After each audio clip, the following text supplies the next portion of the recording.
back myself up.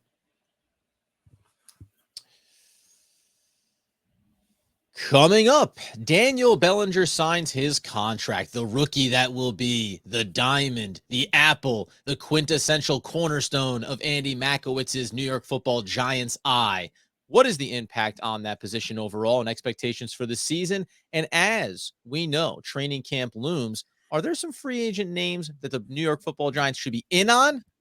Andy and I discuss some of them being thrown around and also give you a couple of quiet ones to keep in the back of your mind. All coming up right after the theme music.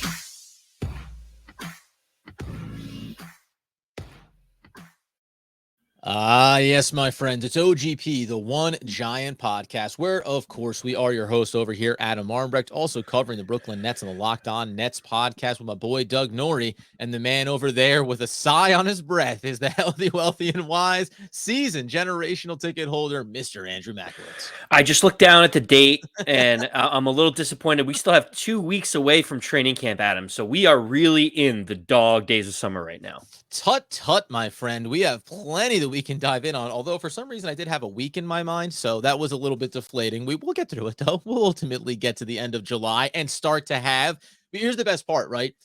Yes, we're 2 weeks away, but then once training camp starts and you're on the edge of getting into August, like, that's it, man. Football season is upon us, yeah. Now you're a month away, and all the news and all the storylines and who looks good in camp, like all of those things now actually have real weight to them, and we can start to see this is what this position looks like. This guy is definitely on the rise. So 2 weeks away from being fully dialed in. But as we are working our way through the offseason, here's a couple of news and notes and some interesting conversations that we wanted to get to. Said at the top there, Daniel Bellinger signs his rookie contract, or Singees his rookie contract. It depends on how you're absorbing it, whether it's on the podcast or on YouTube. But he is now, we're down to just 2 rookies who have not signed their contracts. Belton and Wan'Dale Robinson remain the outliers there. But you kind of wanted to dive in on just that Bellinger's officially locked in. He's obviously one of the hot rookie names that has had a really successful introduction to the New York Football Giants. Does it mean more here as we work our way through this summer with what the Giants had done initially at that position? Well, we know during the offseason they don't actually put out official depth charts yet, so we're not really sure. And the way that Brian Daboll likes to play it, Adam, he likes to say people are going to run with the ones, run with the twos. Depth charts don't really matter. He likes to just kind of have that like amorphous, like everyone just gets out there and practices and participates. You know, a few websites already have Daniel Bellinger listed as the tight end 1. That's not really a big surprise considering the competition that is around him for that. You know, the only ones that are really veterans that are on the roster right now are Jordan Akins and Ricky Seals-Jones. And so, you know, we kind of think that Daniel Bellinger, or at least I'm pretty confident that he's going to be out there at least, you know, being a major contributor during week 1, if not starting week 1. But, you know, we obviously know that there needs to be a veteran presence in the room, maybe even taking the first snap of the season. Do you think Ricky Seals-Jones is that guy? Do you think Jordan Akins has a chance to oversee him? Like, where's your head at in the tight end room now that Daniel Bellinger's kind of locked and loaded? Yeah, I'm fine with whatever happens behind him, honestly. I mean, it doesn't mean that, does Ricky Seals-Jones or Akins really, does that excite me? No, but I don't think that was the intention when they signed him, right? The idea was, let's bring in a baseline here. Let's bring in veterans that have experience, that if you said, we need you out there for the reps, okay, great. Now, were they going to be the focal point of a defense? No, they're not going to necessarily be concerned about it. But I think Ricky Seals-Jones, especially, he was a former wide receiver converted to tight end. He could have been a weapon and still can be a weapon inside of this offensive system. I think now we just look at Bellinger and we say, as far as you want to go, my friend, right? If you want to overtake the number 1 spot on the depth chart and be the number 1 tight end going into the season, the Giants are going to be happy with that. And that, in a lot of ways, I think is the way that they wanted to construct this. We always say on the podcast, you weren't going to fix every single problem in one single offseason when Joe Shane came in and then the new coaching staff under Daboll. So we brought in veteran tight ends And if we were able to get a rookie in the draft and he came in and showed out during camp, great. And this is just the natural progression of that position. So I don't necessarily look at it and say anything need happen now. You have Bellinger, he's coming on. Let it play itself out over the course of training camp. Yeah, they also signed a bunch of undrafted free agents that came in later in terms of Austin Allen from the University of Nebraska. They signed Andre Miller and Trent moved him over from being a wide receiver at the University of Maine, I believe, came in Yeah. and now is playing the tight end position. The tough part is, Adam, the Giants have to have at least someone that has had NFL snaps at the tight end position Right. on the roster. They have to. But I think you and I are both in agreement that guys like Andre Miller and Austin Allen present more upside or intrigue than say a Jordan Akins who's been around the league, bounced around, and had a handful of catches for a cup of coffee here, there, and a couple other places. Yeah, I would say Miller converting over from wide receiver to tight end. It's not a knock on him, but I think that in my mind, you go, okay, this is a guy that's probably destined for the practice squad, unless he really all of a sudden explodes here in training camp, right? Because you're converting, you're probably going to put on now a little bit more weight. You're going to start focusing on some different techniques as far as what you can do if you're playing in line versus out wide. So maybe he's just a little bit more in the background. Allen certainly could come along. So you mentioned it there, one of these two veteran tight ends you're going to want to have on this roster. And for whatever reason, maybe because Ricky Seals-Jones just feels like the higher profile name, that's the one that you think about making it. Either one can be a part of it. And I think in some ways, Akins, you might look at being a better asset in terms of being involved in the blocking game to whatever extent he's going to be there. I think he's maybe the more balanced of the two, but either one combined with Bellin, like I would like to see a nice little sandwich get made here of rookie bread with a little bit of veteran meat, right? Give me Bellinger in the first spot, give me Ricky Seals-Jones, and then it's Allen, and that fills out your three tight ends that are going to be on the roster.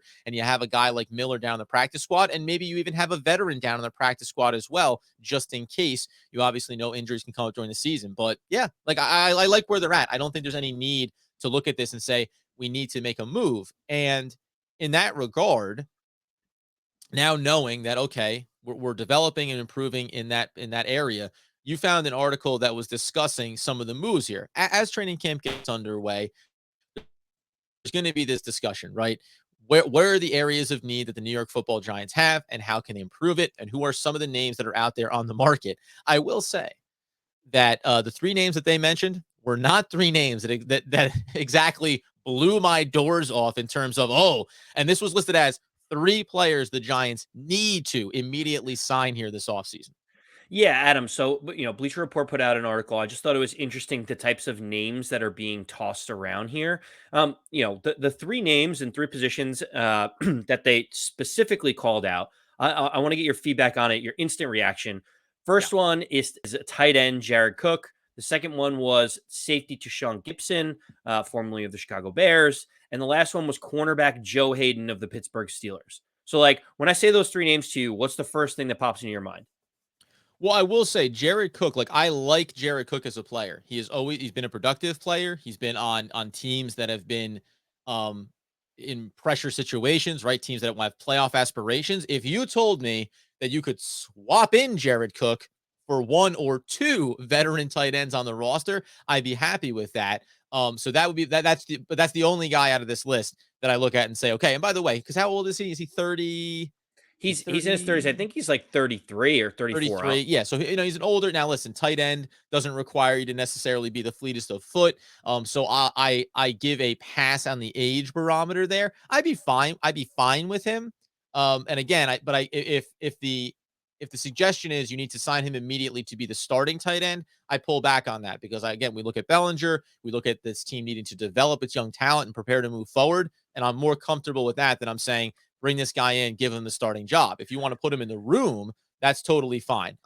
Is that, I Jared, mean, that is just on that, is that, how do you feel on Cook? I mean, you just find a pass on him altogether? well, he's 35 years old, so I just wanted to double check. Yeah. So he I is knew it was, getting up yeah, there I in knew it was age. getting up He there. he could be a security blanket, but it kind of feels like, for what the Giants are looking to do, are they going to bring him in on a 1-year deal? They already guaranteed Ricky Seals-Jones $400,000 of his contract. He seems like the veteran that they're going to have in there. Ricky Seals-Jones is only 27. I think he's turning 28. So you're talking about a younger guy that you can at least like have the athleticism and growth with. Jared Cook feels like he's a a late addition piece for a team that's competing for a championship, and maybe they just need Right. another presence, a red zone threat or something at the tight end position. Doesn't seem like the timeline of where Jared Cook is and where the Giants are really matches up. And just quickly on Cook, like the one thing, it's like he is 35. When you go back and look at his numbers, like played for the Chargers last year, 48 catches, 564. Played for the Saints the year before, 37 catches, 504.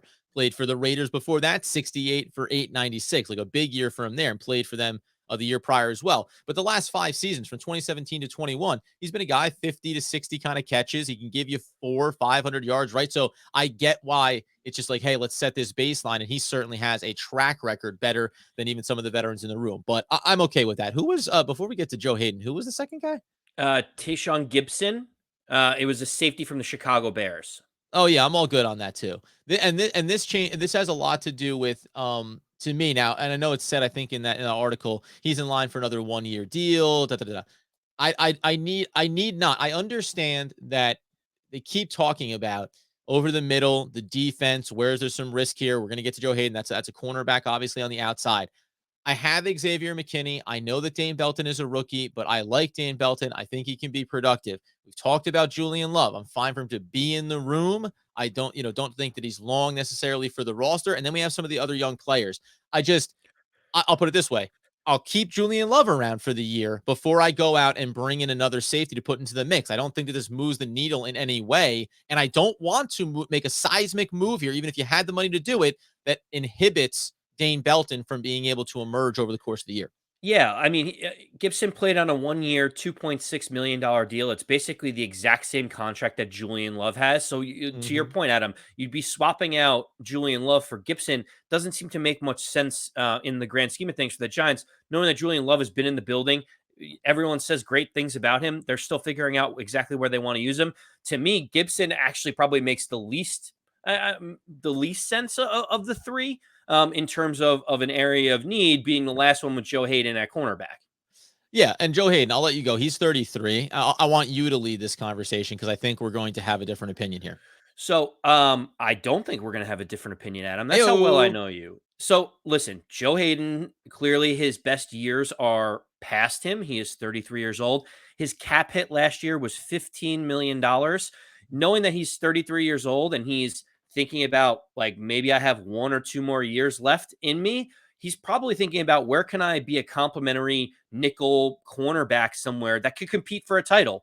The same thing with Jared Cook. His timeline and his skill set and what the Giants need doesn't really make too much sense. Having him as a 1 year rental in a year where we're trying to develop a young talent like Mm. an Aaron Robinson, like a Darnay Holmes, and see what we have, bring in a 33-year-old cornerback that's on the decline, to me, just doesn't make any sense on this one. Oh, you're right. We are on the exact same page because I could not imagine why you would want to bring a player like this in. And sometimes I think what ends up happening here, and we've seen this over the years, whether with the Giants or around the league, right? Name cachet, and you hear player X, right? Joe Hayden is signing with, and you're like, oh wow, what does that mean for that? That secondary. How's the impact going to be? And then you see that this player just doesn't have the legs anymore, can't keep the weapons in front of him when he's trying to match up, and you go, oh right, that's why he was let go by the previous team. That's why he was trying to catch on somewhere, and you get caught up in what could be as opposed to what is. And I think Joe Hayden is not, listen, I'm not going to say that he's cooked, but he's not Joe Hayden whatever he was at the peak of his power. So I have zero interest in that because he's old, and again, same thing. I want to clear the path for young talent to prove or disprove that they can be the players for us going forward. Yeah, I mean, his base salary last year was $7 million. They had to restructure him bunch of times, so his cap hit was high. So on top of all of that, Adam, it probably would cost $5 to $7 million to bring Joe Hayden in the door. And if we're going to spend that money, it wouldn't be on an aging outside cornerback that would stifle the growth of some of our younger players. And so, with that in mind, my question for you is: they give a list of three that they think would be good additions. I know you and I have talked a little bit about other areas or other players. Do you want to just give me one that maybe you think would be a better fit than the three that they listed? Yeah, hanging out there right now. When you go inside the Giants' defensive core and you think about the linebacking group, we understand you have concerns potentially around Blake Martinez and coming back from that injury. We know that there's going to be questions asked here about Tay Crowder, whether or not he's the perfect fit. And then we know we have Mekhi McFadden, right? We know we have Darian Beavers. We have guys in that room that we think can develop and can come along here. But even just from a depth standpoint, you need another body in there. This is where I differ on from the secondary versus inside the linebacking core, where you go secondary. Well, we have the depth. Whether or not we think that the depth is good enough, that's to be seen, right? But the players are there to be given the opportunities. I think the linebacking room is maybe deserving of having one more body in there. I look at Joe Schobert, and I'm probably maybe saying Schobert, played for the Pittsburgh Steelers last year. And the only thing I'm looking at, listen, you want to go by whatever metrics. I'm not looking at PFF. The grade isn't good over there if you want to go and use it. What I'm looking at is 112 combined tackles last year, 70 solo tackles, 42 assists, a couple tackles for a loss, just a QB hit in there. The years prior at 26 and 27 years old, where he played at middle linebacker and at outside linebacker, Mike linebacker for the Cleveland Browns before going to Jacksonville.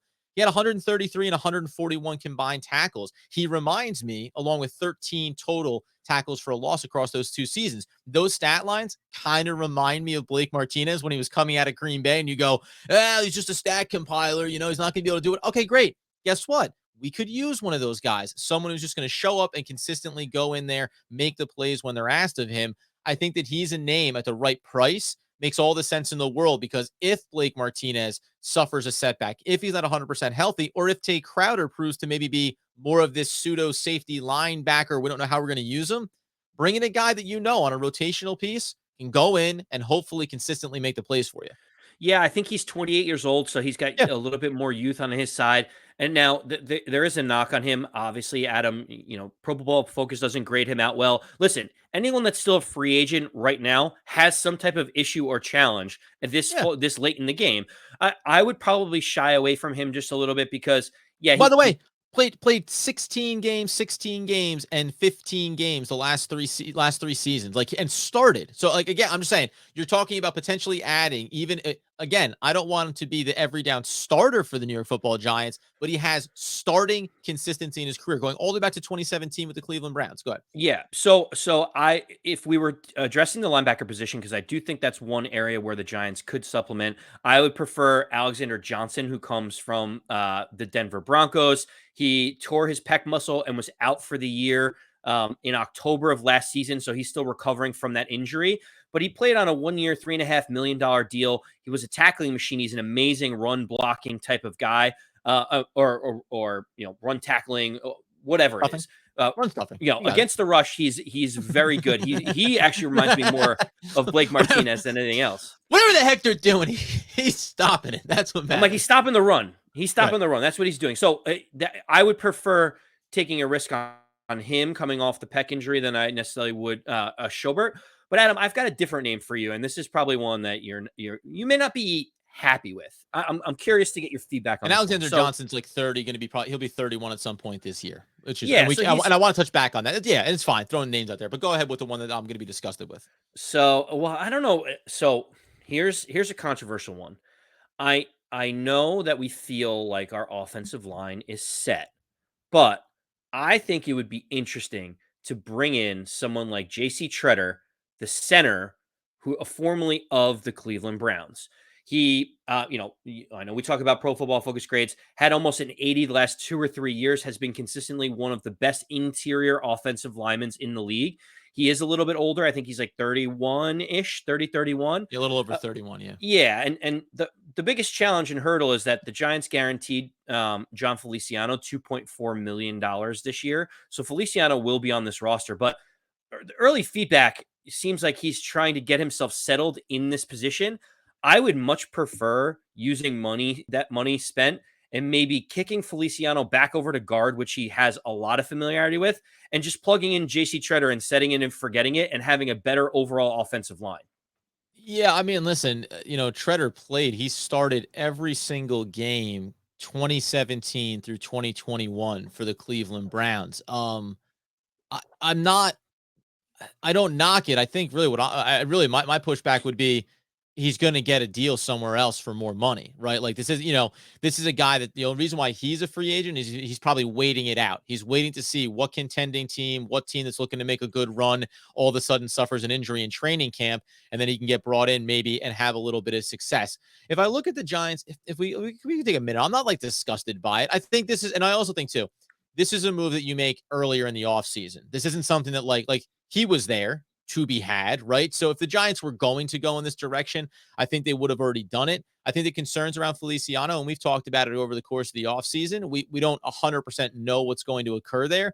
But if I look inside, like, I mean, Garcia's been getting reps in a couple of different places. We know that, yeah, you have Shane Lemieux battling. You have a Zudu. I think maybe one of my bigger pushbacks would be kicking a guy like Feliciano back out to guard. Well, what's the intention there? Because then you're saying what? That Shane Lemieux is all the hype that we've heard in the offseason. That's not real. He's not ready to be playing at a guard position, or that Glowinski, someone that we talked about before, right? Okay, we're going to bump him down the list here. Azudu, listen, he has to come in and earn a job over somebody else. So that's fine. I don't scoff at the idea that you could put someone in front of him, at least in the short term.